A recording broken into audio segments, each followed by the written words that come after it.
and you can go ahead and get started. Thank you very much for the nice introduction, Jane. As Jane was saying, Mark Twain came to Petoskey on July 20th, 1895, roughly 126 years ago today.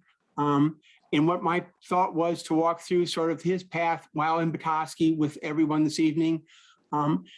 We all know, everyone knows Mark Twain, of course. Some of you may be reading Mark Twain now. Everyone read Mark Twain in school, and perhaps some of you tune into the PBS program in December from the Kennedy Center, where they provide the Mark Twain Prize for Humor to a current comedian in the United States. So we all know that Mark Twain is a great writer, using lyrical verse, colorful language.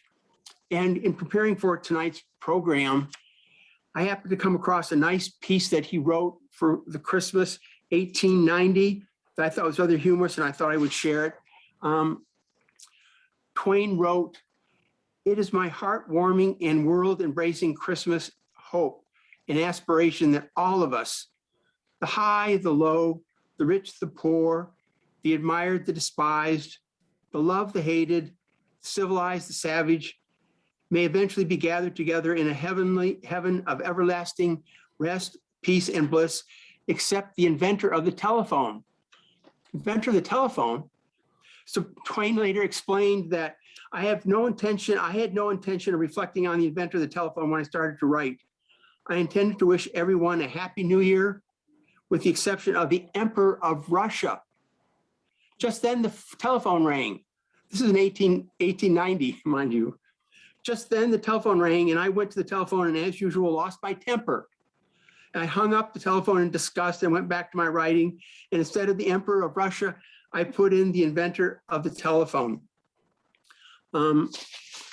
So as Jane said, I grew up in Petoskey. I was aware that Twain visited Petoskey, but I knew nothing about his visit. And so I decided to do some research and to see what I could uncover. And I do not know Leo, but he's been teaching Mark Twain. I've got a tough audience here, and I do know Gene Moyer Powell. So, and I see Chuck Drake's on the line. So those are some folks that I do know. So this is a tough audience that hopefully I can maintain your interest. What I did in regard to my research is I put together some slides. So if you give me a moment to see if I can share the slides. Hopefully everyone can see the slides. And for the title, I thought I would do something catchy to serve, perhaps whet everyone's appetite for this evening, as well as perhaps to attract a few cigar smokers. So let's, so Mark, 1893, I'm going to say if everyone remembers 1893, but there was a depression in the United States in 1893. And Mark Twain during his life had earned a lot of money, but he also lost some money because apparently he wasn't a very good investor. But in 1895, to pay off debts, he decided to undertake a world speaking tour. He was going to start in the United States and then travel around the world. So he hired a manager in the lower right-hand corner. It was manager J.B. Pond as his manager, his agent for the trip. And he started, this is an itinerary for his US leg of this trip that Major Pond created. But you'll see he started on July 15th in Cleveland, and then 5 entries down or so, Petoskey is entered. This is a map of the United States, and it shows his speaking locations when in the United States. He starts in Cleveland, travels in the Great Lakes, up Huron to the Sioux, and then hits Mackinac Island, Petoskey, and then continues on to Duluth, and then by train across the northern part of the US, including a few stops in Canada. And then from the West Coast, he continued by steamship to generally English-speaking countries around the world, South Africa, New Zealand, Australia, ending up in England. Major Pond kept a journal of the trip. Major Pond was traveling with him, and Major Pond also had a camera. So this is in the 1895. So I think it was an early period for cameras, although I'm not an expert on cameras. But Twain traveled on the Northland. It was a steamship traveling across the Great Lakes from at least Cleveland over to Chicago. But on this voyage, it went from Cleveland up to the Sioux. This is a photograph of Twain on the deck of the Northland. That would be Lake Huron to his right, but that is, he's with his wife on the deck. Then this is another photograph where he's with his daughter and wife on the deck. And this is a nice photograph that I like of Twain on the deck of the Northland, looking out across Huron, the Great Lakes. And to me, this is a photograph that you can sort of see Twain's energy from the Great Lakes. And of course, it's sort of a quiet moment for Twain. So perhaps he's gathering some ideas or inspiration for further writing. So Twain's steamship stops in the Sioux. He disembarks there on July 18th. He speaks in the Sioux and travels by another steamship to Mackinac Island and speaks at the Grand on Friday evening, July 19th, 1895. This is one of Major Pond's photographs. There were none taken of Twain when he was in Petoskey. So this is the closest photograph we have of Twain to the time he was in Petoskey. Major Pond is the one with the hat, and I believe the two ladies with their backs to us, of course, are his wife and his daughter. When I first looked at the photograph, I said, oh, well, it's Mackinac Island because you can see the carriage and horses, but everyone on this call, I'm sure, is a better historian than I am.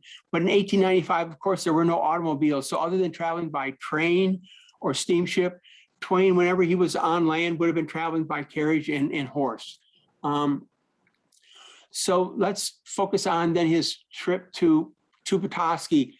He spoke the night before on the 19th at the Grand, and then the next day at 2 o'clock, took the Algoma steamship from the island to Mackinac City, grabbed the Northern Arrow train south to Petoskey, and disembarked at the Grand Rapids, Indiana Rail Depot, which is now the Pennsylvania Plaza Station.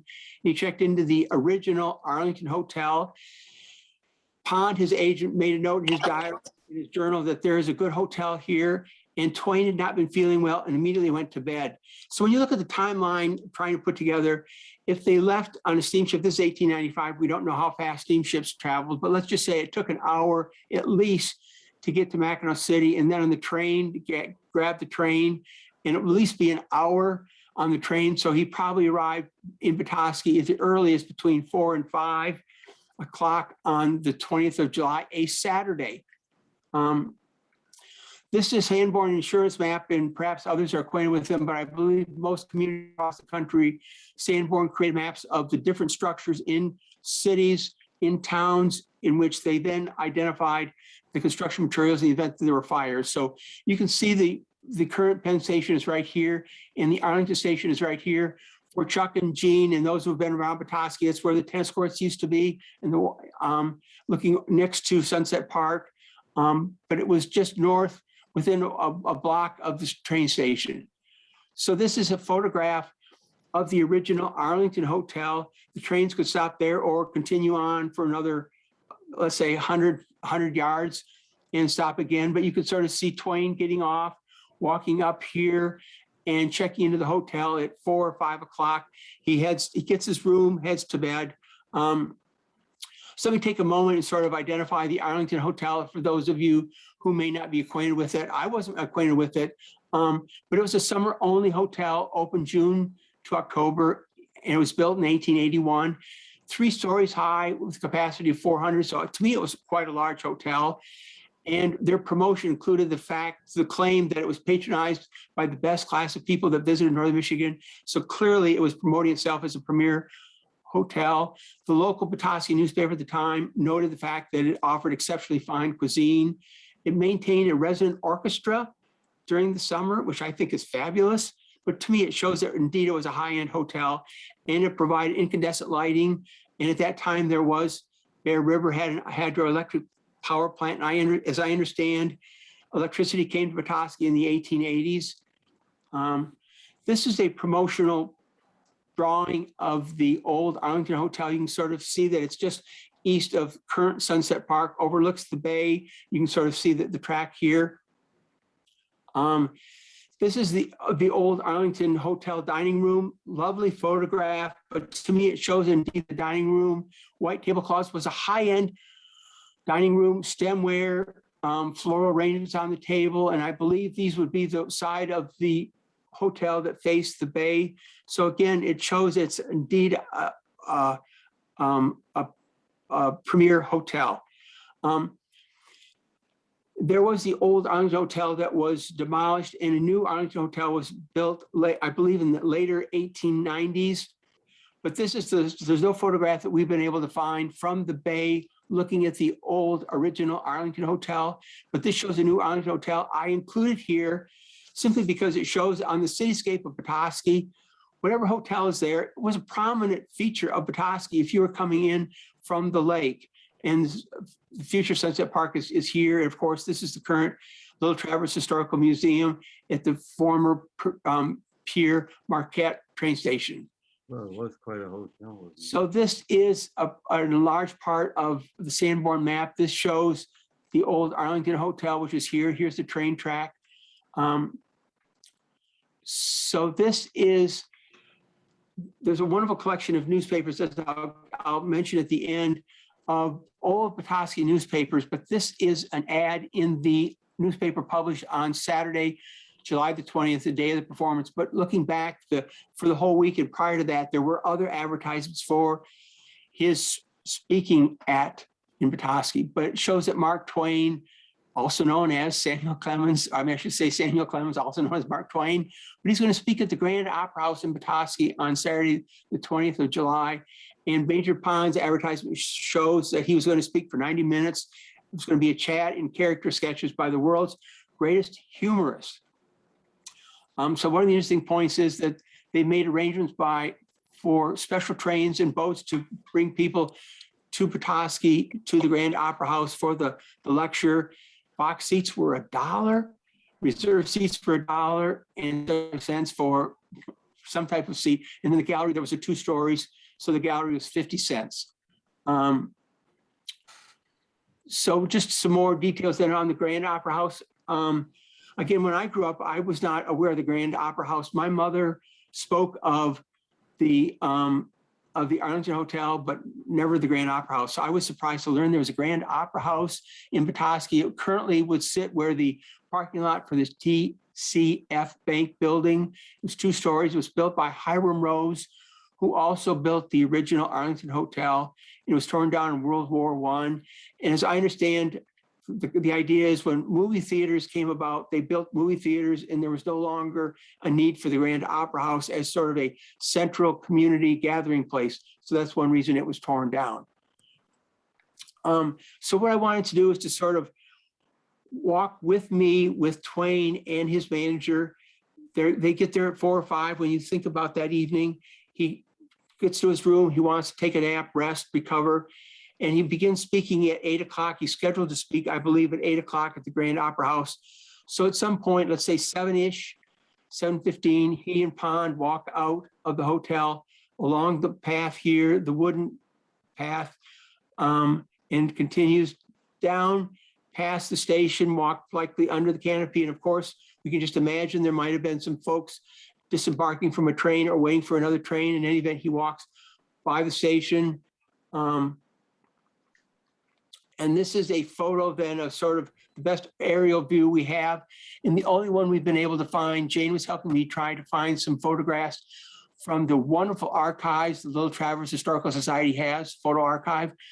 But so the Grand Opera House is right here, but you can sort of see where Twain and Pond would have walked here on the path, past the station, turned right on Bay Street for a little half a block, and they're there at the Grand Opera House. So this is another Sanborn map showing the hotel, and the 2 of them would walk next to the tracks down to Bay Street, and then turn right. The theater at one point was called the Lyceum Theater, but I added this photograph simply to show it was near the corner of Howard and East Bay Street. This is from an 1896 Sanborn map.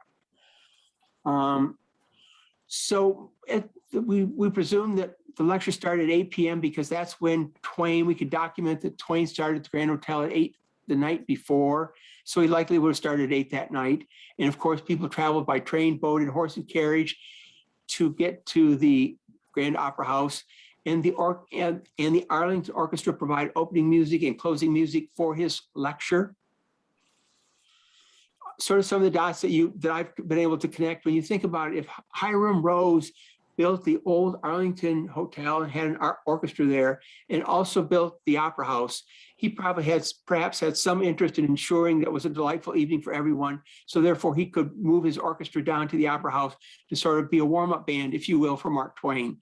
And according to a newspaper actually article, Twain spoke for 1 hour and 20 minutes, and he offered his famous morals speech, which is what the speech the chat he was using throughout the country as well as on his entire tour. So perhaps some of you know that Hal Holbrook, his career in part, he obviously was a wonderful actor.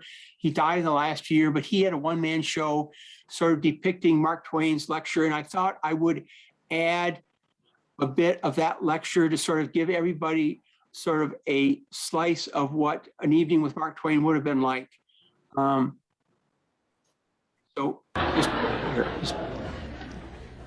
I became a newspaper reporter. I hated to do it, but I couldn't find honest employment. I've often had served time that way.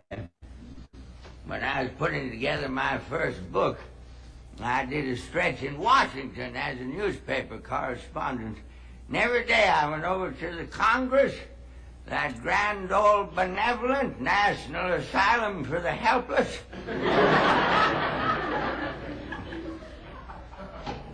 And I reported on the inmates there.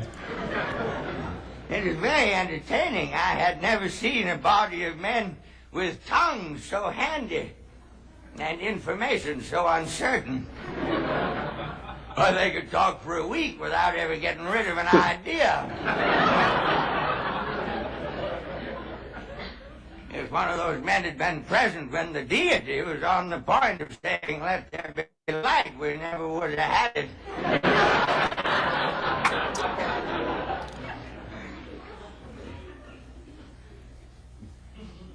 Well, back then. So that at least gives you a slice of his humor.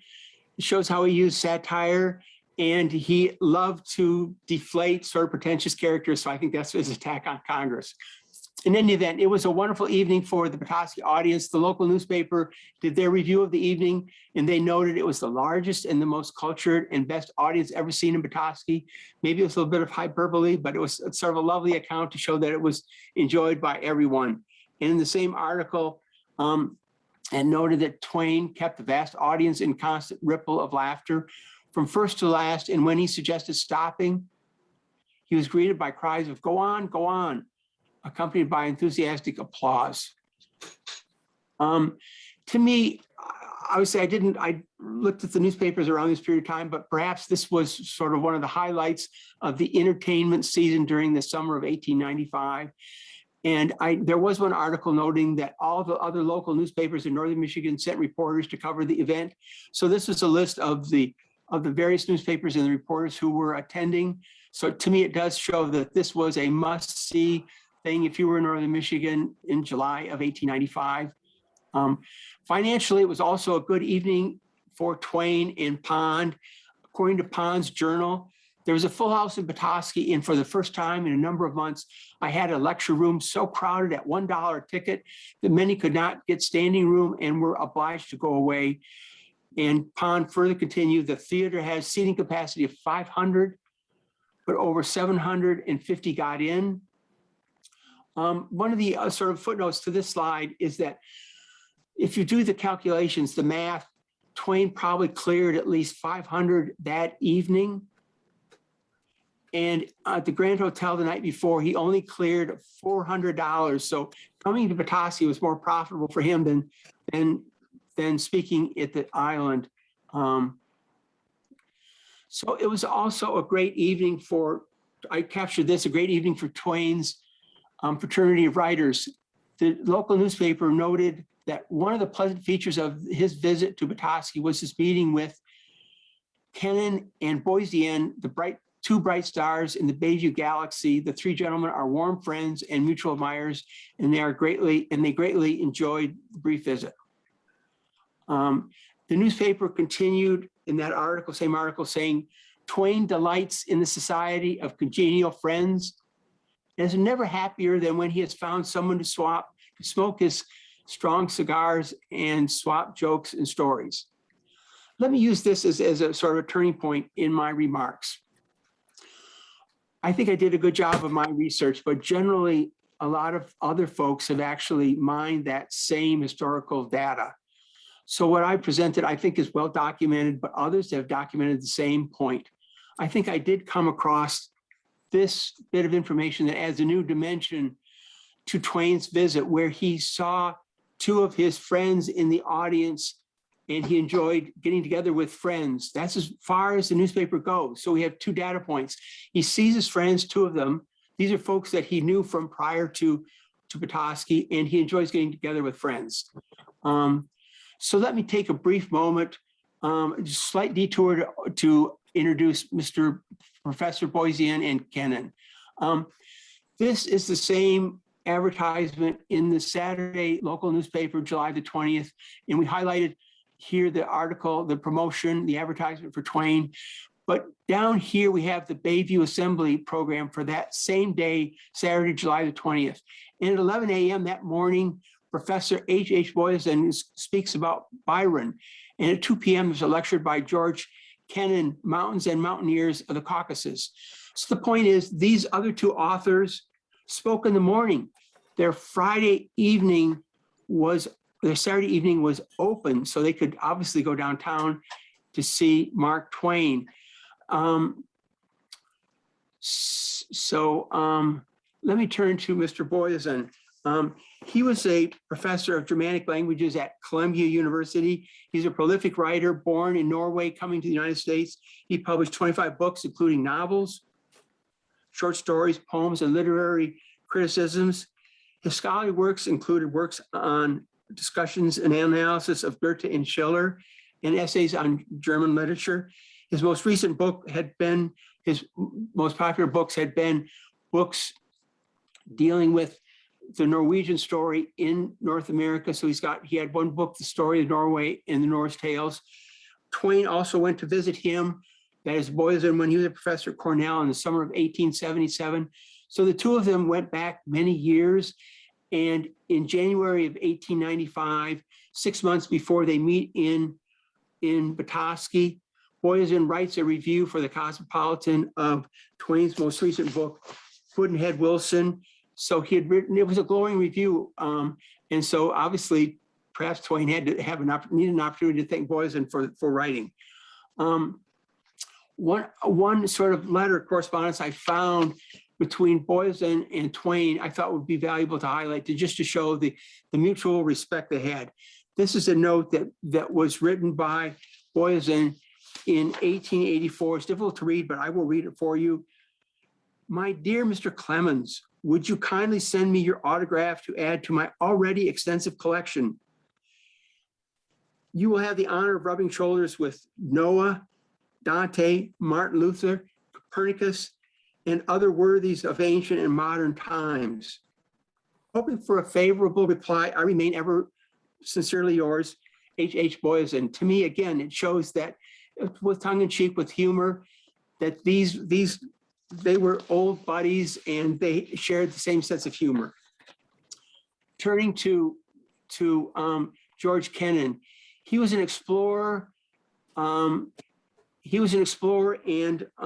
he traveled to Russia in the 1860s, and he became recognized as the nation's first great Russian expert. His writings included, from his visit in Russia, The Tent Life in Siberia. I should also note that Kennan was one of the founding members of the National Geographic Society in Washington, but apparently in Tent Life in Siberia, he reports sort of the existence in Siberia, but it was not a critical examination of life in Siberia. But he became at that point recognized as the authority on Russia. He received a commission from the Century magazine to go back to to Siberia and review what life was like in Siberia at that time. And he saw the plight, the imprisoned political prisoners of the Tsar at that time. They were held in chains. They were cruelly treated. It was horrible. He wrote a 2-volume series on what he saw, came back to the US, and then gave a series of lectures on what he saw in Russia at that time, turned against the Tsars, was very critical of them. And this is a photograph of Kennan as he was dressed for some of his lectures. He would wear chains to demonstrate the horrors of the existence of the political prisoners of the Tsar at that time. So stepping back to Twain, Twain also had gone to Russia in the 1860s, and he apparently found the existence in Russia somewhat satisfying to him in the sense that he was not critical of Russia at that time. And in 1867, the Tsar had issued an emancipation manifesto freeing the serfs. And this was after Lincoln issued his Emancipation Proclamation. And Twain thought that this should be applauded, the Tsar's action. So Twain wrote a speech. In that speech, he said, "One of the brightest pages that has graced the world's history since written history had its birth was recorded by your Majesty's hand when he loosed the bonds of 20 millions of men." However, Twain soon turned on the Russian Tsars. He attended one of Kennan's lectures, and in 1898, he attended a lecture where Twain was seen weeping during the lecture. And Twain remarked at that time that if such a government as the Tsar's government cannot be overturned otherwise than by dynamite, then thank God for dynamite. To me, this shows his satire, Twain's satire, but it also shows he did have some of a revolutionary streak in him. In regard to one other issue about Kennan, as I understand, there are some historians that perhaps can correct the point, but prior to the Bolshevik Revolution in 1917, apparently America was looking kindly upon the Bolsheviks because they had learned from Kennan the horrors of the Tsars in Russia. So obviously after the Bolshevik Revolution, things turned out differently. But so Kennan was sort of recognized as the expert on Russia who was influencing America's opinion of Russia at that time. So let me go back then to our Twain story. So reorient yourself back to Petoskey. And so my thought, this is where there's very little documented evidence at this point. But when I looked at this, I said, well, wait a minute, we've got to answer this question. Twain is in the audience. Twain finishes speaking. He looks in the audience and he sees that Kennan, his old buddy, and Boyesen, his old buddy, are there. And Twain enjoys an evening out.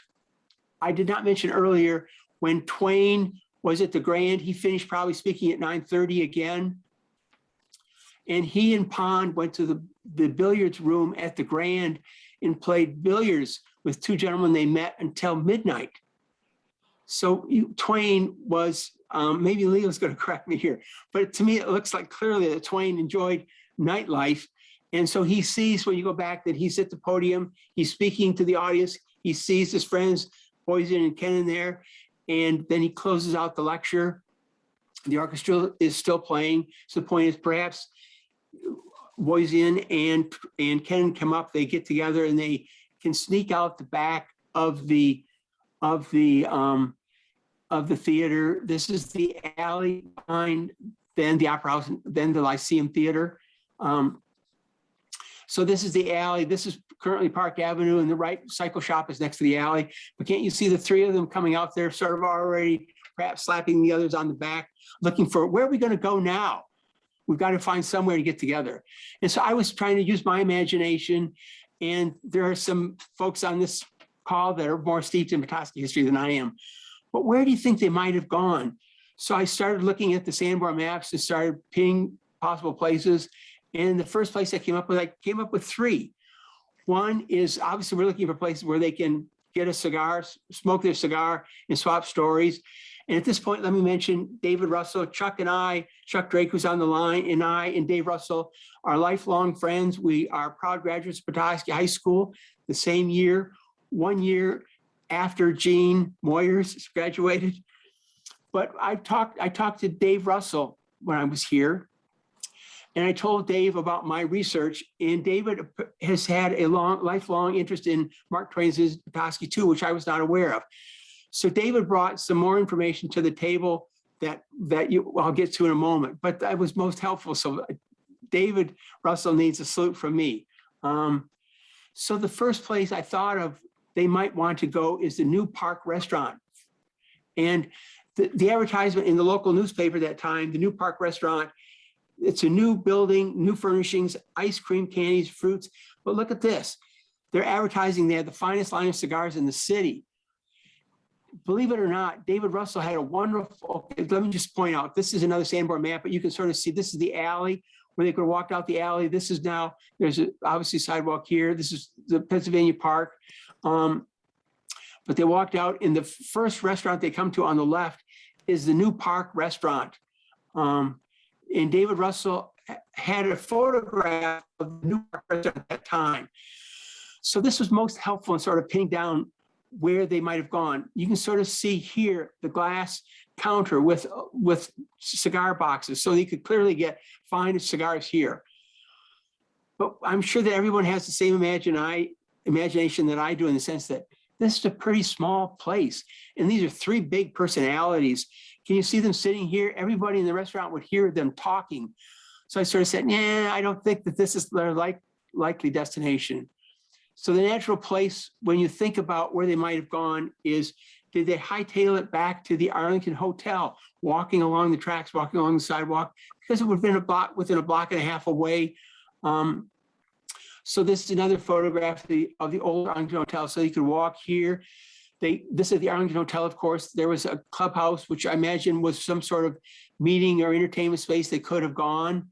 And then this is, again, the sandboard map, but you notice there was a large billiard room at the Arlington Hotel at that time. So they could walk in here, head to the billiard room, grab their cigars. I'm sure they could get drinks there. The third alternative, if they went back to the Arlington, is they could have sat on the porch. There was a porch to the old Arlington Hotel, but this is a porch of the new Arlington Hotel.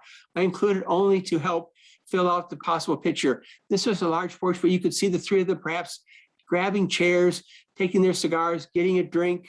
And again, Twain loved Scotch whiskey, so they were going to sit down, take a look at the setting sun. Here's the setting sun they could have enjoyed. And when you think about it, this lecture entered at about 9:20, which is the time the sun sets at this time of year. If everyone's watching their clock, you'll know it's roughly 9:20-ish when it sets.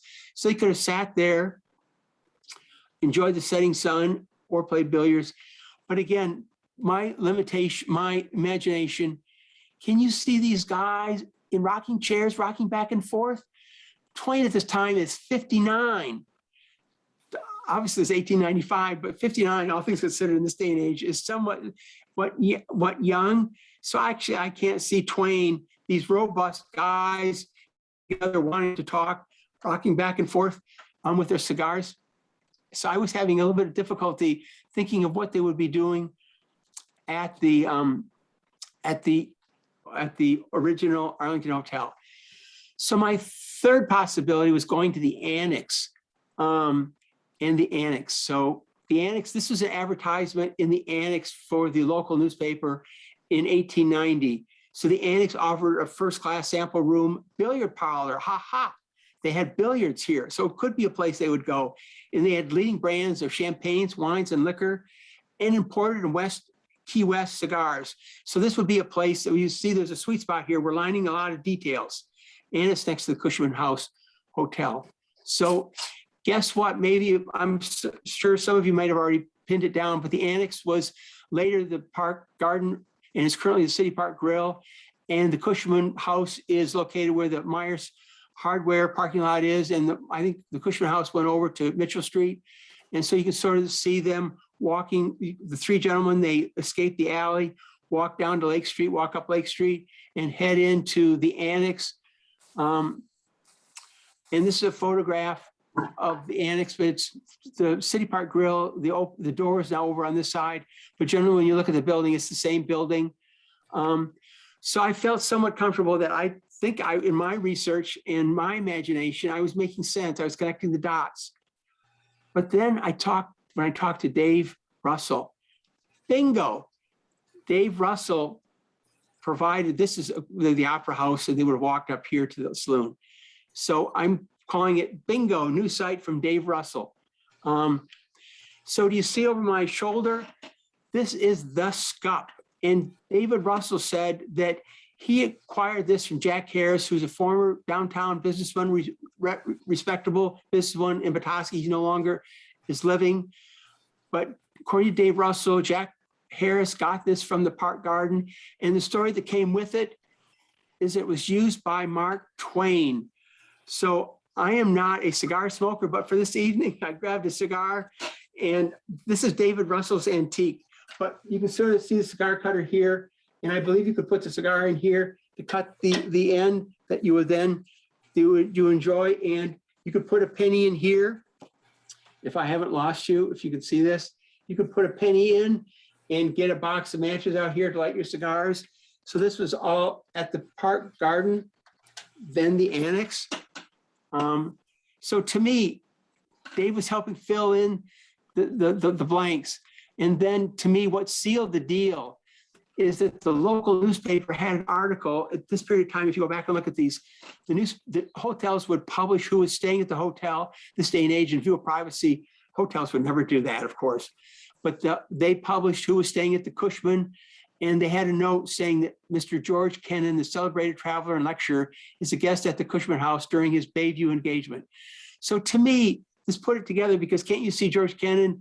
They get together at the Opera House with Twain and Boyesen. They say, oh, we have to get together. We're going to have to, we need to smoke our cigars, swap our stories. Where are we going to go? And Kennan says, hey, come on back to my hotel. There's a great saloon next to the hotel. I've been there, good atmosphere. Come on back, let's try that. So that's why I think it helps fill out the story that indeed it was the Annex that they went to. And this is a classic photograph, again, from the wonderful archives that the Little Traverse Historical Society has. But this is, we've all been, I imagine, in the Park Garden. This is their bar. I imagine in 1895, this was a men's only bar. But you can sort of see the gentlemen here enjoying their cigars. And there were obviously brews they could enjoy. And I think Twain would enjoy his scotch. And of course, there was a pool hall. There was a billiards hall here. So I think to me, it's sort of, for me anyway, it helped connect the dots of what Twain would have done in Petoskey. So that's why I think part of the story that I've tried to tell is well documented. And it's well documented that Twain, Boyesen, and Kennan got together. I should have put my phone on mute, sorry. So I've also then sort of questioned, let me point this, the wonderful local Petoskey paper did interview Twain and Mackinac Island. And I think this is a great tribute to Northern Michigan, but the reporter picked up, based on his interview, Twain's comments. And according to the reporter in the local paper, Mr. Clemens, according to the reporter, Mr. Clemens is enthusiastic in his praise of the attractions and advantages of this great summer resort region. As is well known, he spent most of his time in late years in travel, both at home and abroad. But he says that he has never seen a region to compare with this for summer rest and pleasure. Great tribute to Michigan, I think we would all agree. And so in trying to wrap up, I've sort of tried to reflect on what is the meaning of Twain's visit to Petoskey. And it's the same meaning then as it is today, I believe, because Petoskey is a great place, we all know. But Petoskey is a great entertainment destination. It's a place for family and friends to gather for fun. And audiences are here who can appreciate good entertainment. It's always been a place for warm hospitality then and now. It offers great hotels, fine dining and music, and it's accessible via steamships then and rail from the earliest days, and today obviously it's easily accessible. And then it has outstanding natural settings with beautiful Little Traverse Bay on the Great Lakes and the $1 Million Sunsets on Lake Michigan. Sort of in wrapping up, three further thoughts. I've enjoyed this little exercise, so thanks for giving me the time this evening to share what I've learned. The second thing is that I'm not a historian by training, but when you undertake sort of this kind of research, and I'm sure many of you have, you come to really appreciate the value of archived newspapers and folks who keep diaries and journals of days past, because folks who chronicle events are really useful when you try to understand today what happened in the past. And we all know, if you've been in Washington, what's on the archives in Washington, past is prologue. So we need to understand the past for that purpose. And so therefore, it's great then at least that Petoskey has access to the old newspapers. And again, it's the Greenwood Cemetery has a newspaper archive that's available online, good search capability. So it's a wonderful tool that's available. So I'd like to sort of thank, again, the Little Traverse Historical Society for contributing some of the materials I've used, and thanks for giving me a platform this evening. And I had also reached out to the Mark Twain collection at Elmira College in New York. They have a vast collection of Mark Twain materials. And there's a Clemens Library in the University of Michigan, and they have some of the original Pond journals. And I also reached out to the historian for the Mackinac Island State Parks, and he gave me some information about Mackinac Island and Twain's visit there. And of course, hats off to Dave Russell for helping fill this out. And Richard Wiles, who I have not met yet, but I look forward to meeting, has written a lot about Petoskey and includes some of his pieces deal with Mark Twain's visit to Washington. And then my two sisters, I want to thank them because they know so much about Petoskey they shared with me. So thanks so much for listening. I appreciate it. I enjoyed myself. Thanks.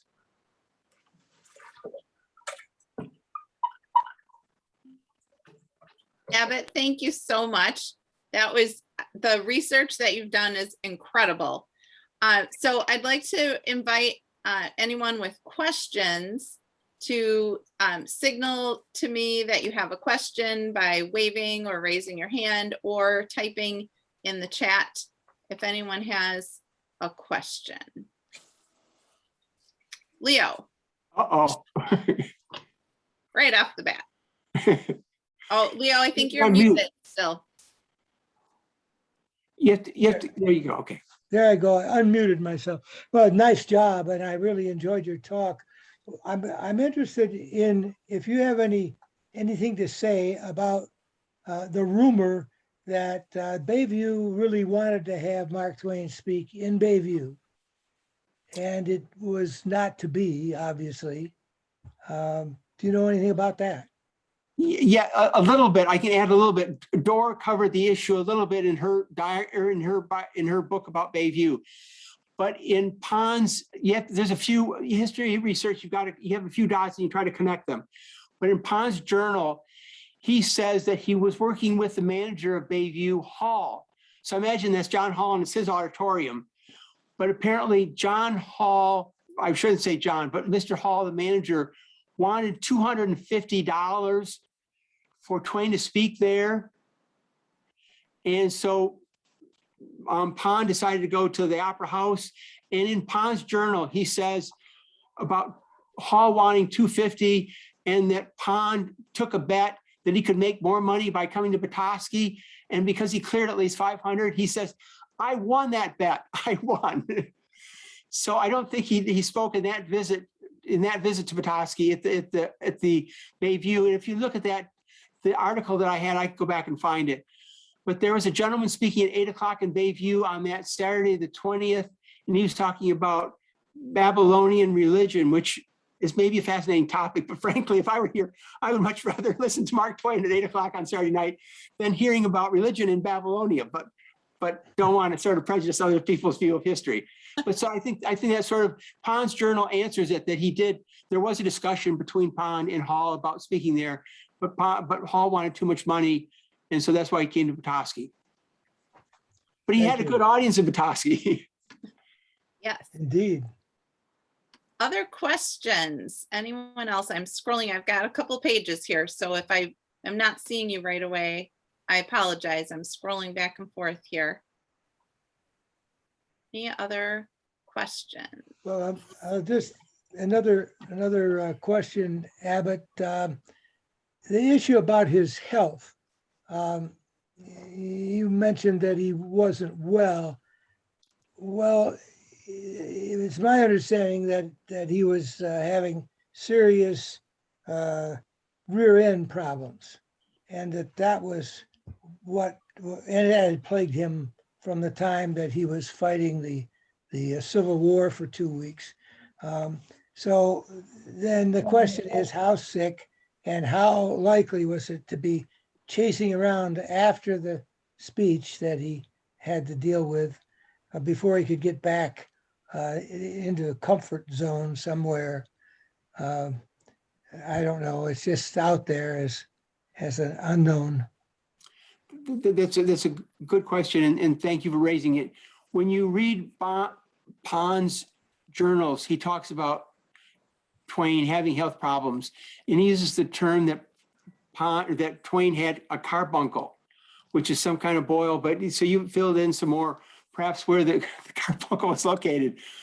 But it said that when I gave you the point that Twain came to town on the train, then immediately went to bed because he was not feeling well. So I presume that was he was trying to rest up. And then one line I did not include that Pond in his journal said when they were going to the Opera House, Pond said that Twain is feeling good. So we have to fill in the lines here. So I was laboring under that impression too, that Twain was not feeling well, and he wasn't. I'm not debating that issue. But when you think about it, he speaks at the Island from 8 to 9:30. Then he plays billiards until midnight the night before. So maybe he got tired, but I mean, carbuncles can only limit you so far. And he just had the enthusiasm, the energy. Maybe it's what he got from the Great Lakes. I don't know. But so obviously that's part of the story. And maybe he was too tired to do anything after his lecture. But my sense is that the author of the local newspaper, where they said Twain enjoys nothing more than getting together with his friends to smoke strong cigars and swap stories, that the reporter must have gotten some sense from Twain that he was looking forward to the opportunity to spend some time with his two buddies that he just met. So it's good to raise the fact that he was not, at least in good health, but he did continue across the country. And then he sailed obviously for several days from the West Coast to then New Zealand or Australia as his first stop. So that's the only thing I can add about his health. But thanks for raising it. Good point. Hey, you got the cigar cutting machine that he. Yeah, thanks, Dave Russell. So I was amazed. Yeah, great.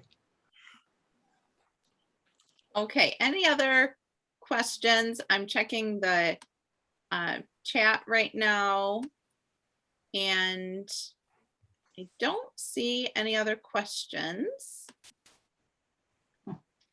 Does it count that Jeannie Moyer spent a lot of time at the Park Garden Hotel at one time?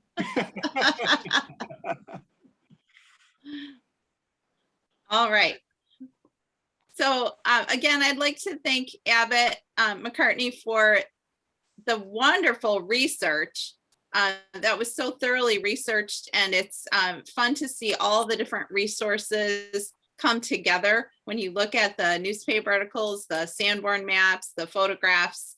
It really puts it all together so nicely and tells a great story. So thank you so much for that. And I'll remind you again that we have some in-person programs coming up in August, and we will continue our Zoom programs in September. We have the Heritage Home Program from Michigan Historic Society, and in October, Michigan Aviation History. So check our website and calendar for those opportunities, and we hope to see you at the museum sometime soon. Thanks again, everyone, for a great evening. Thanks. Appreciate it. I enjoyed it. Good night.